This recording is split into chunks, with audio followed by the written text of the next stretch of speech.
You're watching Capital City Sunday. Good morning. This week on Capital City Sunday, Chicago takes center stage as Democrats kick off their convention on Monday. It was an opportunity to see Democrats really coalesce behind Vice President Harris, and it's been a very exciting time. The strategy behind the Democratic Party's pivot to a new Democratic nominee, with Vice President Harris now leading the ticket. The Democratic National Committee's Deputy Executive Director, Monica Gaurdiola, previews the week ahead. Plus, we sit down with two congressmen about the November election now that they know their challengers, what they are expecting for the November race, and their thoughts on how Wisconsinites voted on two statewide referendums.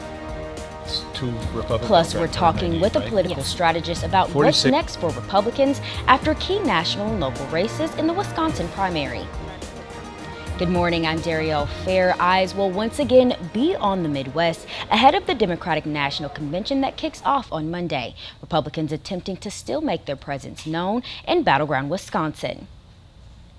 On Friday, Republican vice presidential nominee J.D. Vance was in Milwaukee to deliver remarks at the Milwaukee Police Association. The campaign stop marks Vance's second trip to Wisconsin this month. During his remarks, Vance highlighted the campaign's plan to focus on crime and retention among law enforcement officers. Vance made repeated attacks against Vice President Kamala Harris and her running mate, Minnesota Governor Tim Walz, claiming they've done nothing to address crime in cities like Milwaukee.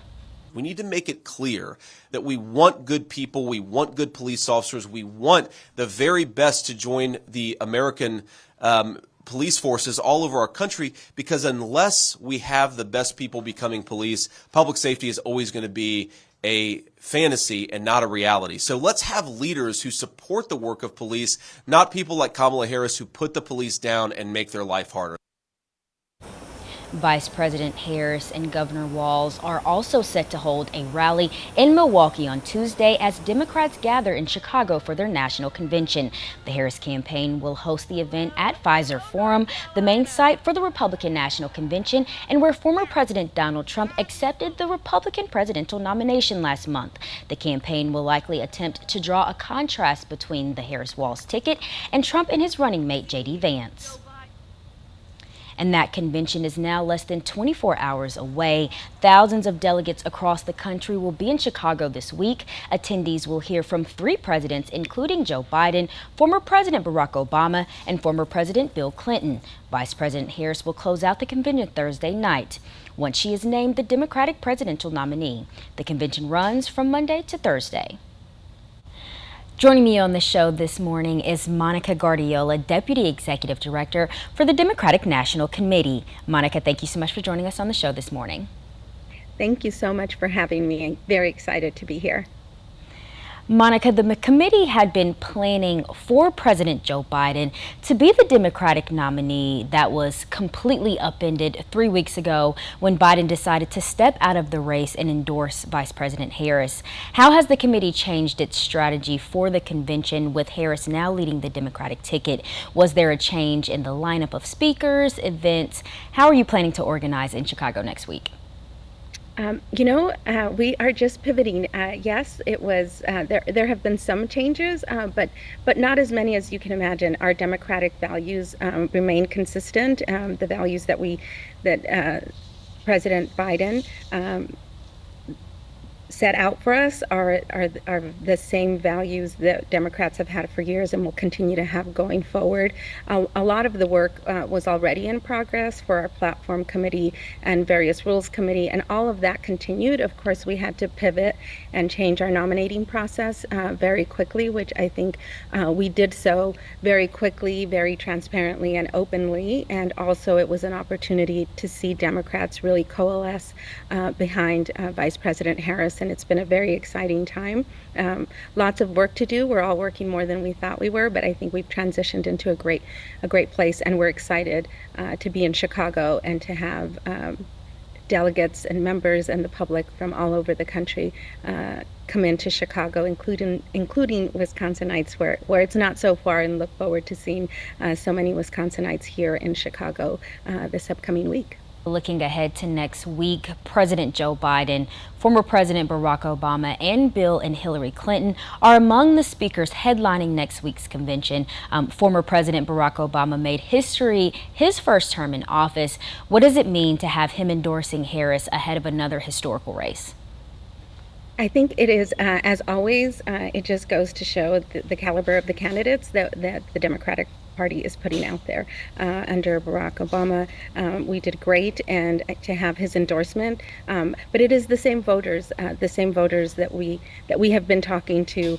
It is always a surge when we get the endorsement from President Obama, but our values and the work that we have ahead of us, it's a surge and we will continue to push the message of Vice President Harris and Governor Walz. Monica, I want to talk a little bit about the security measures in place for the Democratic National Convention. Local residents in the surrounding areas in Milwaukee for the Republican National Convention and then now for Chicago next week have expressed concerns of what the increased policing and security near the convention site could mean for their communities. How is the committee working with local law enforcement to help mitigate some of the risks that could be associated with hosting a large event like this one? Thank you, Ariel, for a great question. I can tell you that since we started planning the convention team has worked closely with the police department and local security. We will have Secret Service coming in, and yes, I know it makes it a little bit challenging for the neighboring communities near the United Center, but safety is important for everyone here, and we have been working closely. Those plans have been in place, this entire time, and certainly it'll be heightened given where we are in the election. But Chicago, one of the reasons Chicago was chosen as the city for 2024 is because it has shown time and time again that it can host big events and keep them secure, keep people safe, and we have confidence that that is what we will see here coming up starting on Monday. And Monica, I have a follow-up question to that. It has been reported that the DNC could attract more than 25,000 protesters next week. Pro-Palestinian groups are planning to organize in protest of the U.S.'s response to the ongoing war in Gaza. Is the committee, and more specifically Vice President Harris, planning to tailor your messaging on that issue? The platform committee will make those announcements starting this week, and so stay tuned on that. And the Democratic respects the First Amendment, and those who wish to express that right have a space to do that, and we'll have a place to do that here in Chicago. There are always we're a big tent, and there's often differing opinions, but we can have those conversations and walk out of Chicago with a unifying message. And I think that's what we'll see next week. Obviously, a busy week ahead for you, Monica. Monica Gaurdiola, Deputy Executive Director for the Democratic National Committee. Thank you so much for joining us this morning. Thank you so much for having me, and look forward to seeing a lot of Wisconsinites in Chicago next week.